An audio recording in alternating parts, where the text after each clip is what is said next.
گھر والوں کو اس کی سرگرمیوں کی بھنک بھی نہ تھی۔ اس نے اس تمام معاملے میں فقط موسیٰ اور ان 3 ملازماؤں کو شریک کار اور شریک راز بنا رکھا تھا، جن پر اس کو اپنی ذات سے بڑھ کر بھروسہ اور اعتبار تھا، اور اس کا یہ بھرپور اعتماد کسی طرح رائے گاہ جانے کا اندیشہ بھی نہ تھا کہ موسیٰ لیزا کے گھر والوں کی مکمل رپورٹ دینے کے ساتھ ساتھ گھر والوں خصوصاً ماں کو کنٹرول میں رکھ رہا تھا۔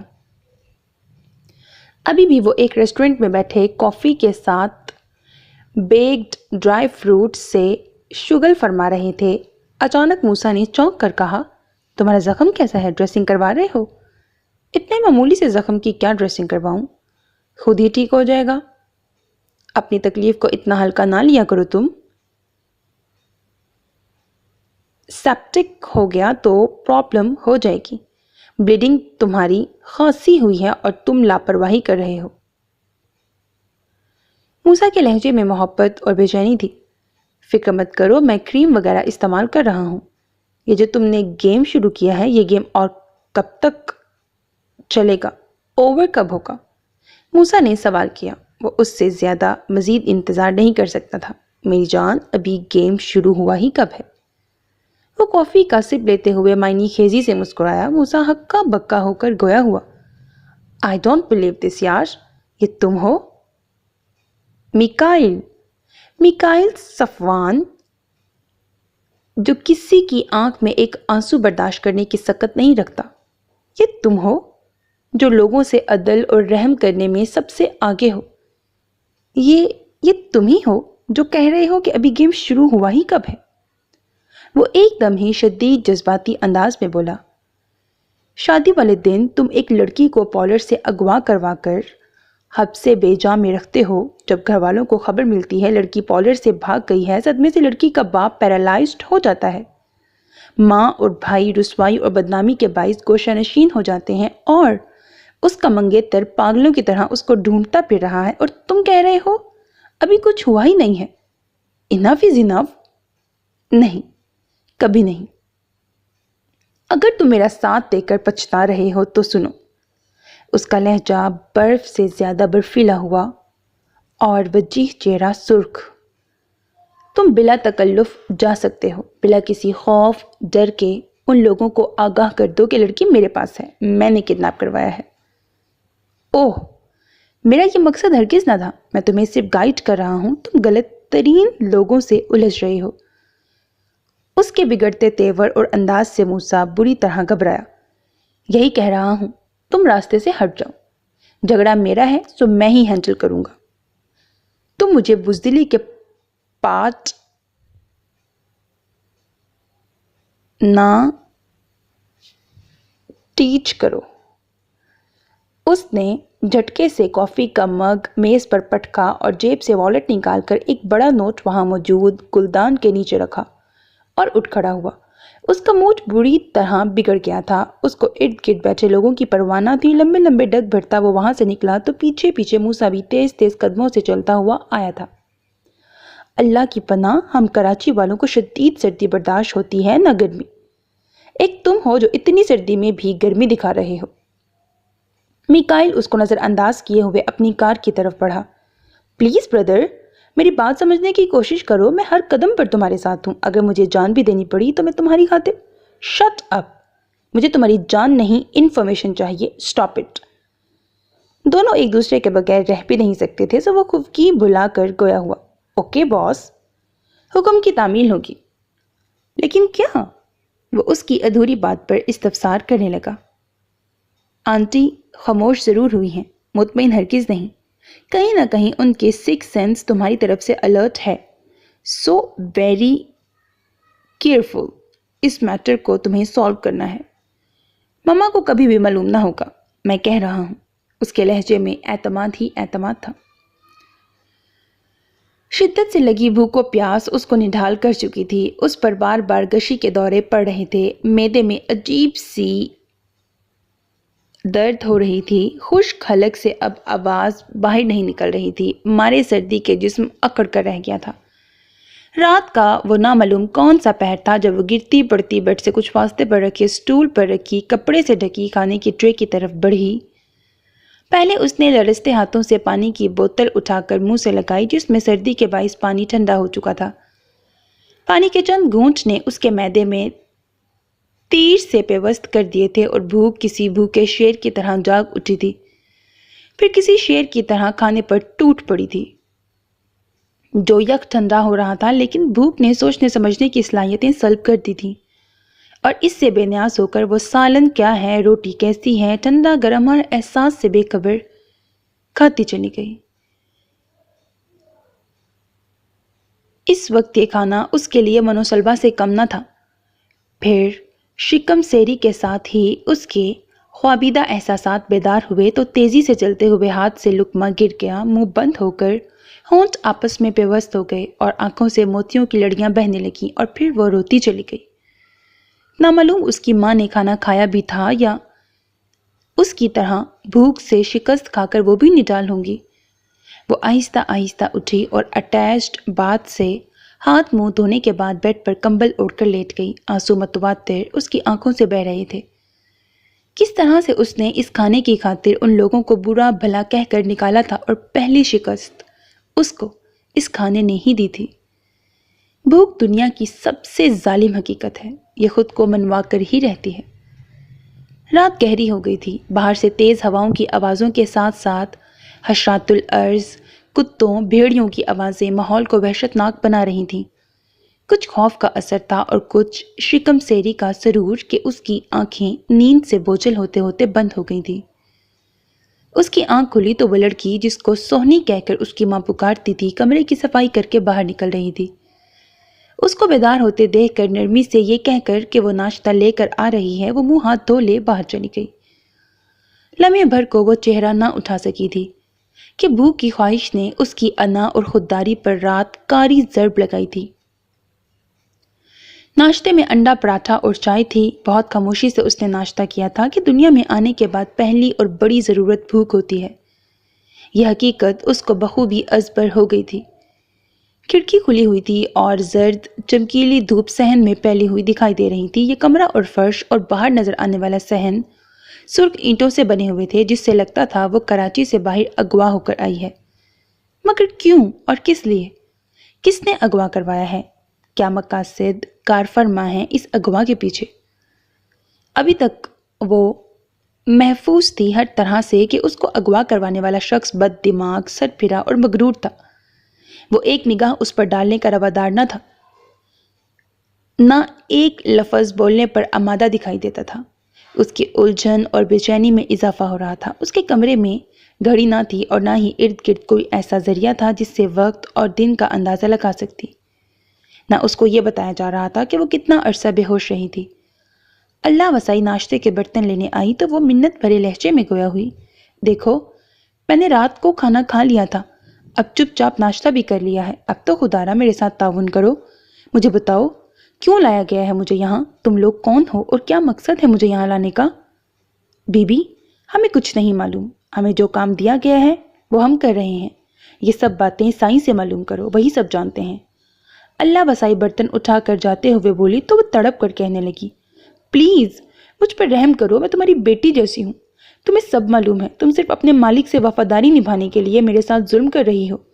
میں بتا رہی ہوں تمہیں، میں کوئی عام لڑکی نہیں ہوں، میری فیملی کے تعلق اوپر تک ہیں، آج نہیں تو کل پولیس مجھے تلاش کرتی ہوئی یہاں تک پہنچ جائے گی، اور تمہارا سائیں تم لوگوں کو بے یار و مددگار چھوڑ کر بھاگ جائے گا، اور تم لوگوں کی ساری زندگی جیل میں گزرے گی۔ بہتر یہی ہے میرا ساتھ دو، میں تم لوگوں کو مالا مال کروا دوں گی، پھر تم لوگوں کو کوئی نوکری کرنے کی ضرورت بھی نہیں پڑے گی۔ آفرز بیسٹ ہیں، فوری مان لی جائے۔ خوشگوار مہک کے ہمراہ وہ سرد مہری سے کہتا ہوا اندر داخل ہوا۔ وہ اس کی اچانک آمد پر بری طرح سٹپٹائی، جبکہ اللہ وسائی نے مودبانہ انداز میں اس سے کہا، سائیں پولیس تو کیا موت بھی پکڑے تو ہمارے منہ نہ کھلوا سکے گی، رہی بات پیسے کی تو پیسہ ہاتھ کا میل ہے، اس کی کبھی پرواہ نہیں کی ہم نے۔ پھر تم لوگ مجھے بتاتے کیوں نہیں ہو، مجھے یہاں کیوں لایا گیا ہے، میرا قصور کیا ہے آخر؟ وہ چادر درست کرتی ہوئی اس کے سامنے آئی اور شعلہ بار نگاہوں سے گھورتی ہوئی سلگتے لہجے میں گویا ہوئی تھی۔ میکائل نے پہلی بار اس کی طرف اچٹتی سی نگاہ ڈالی تھی۔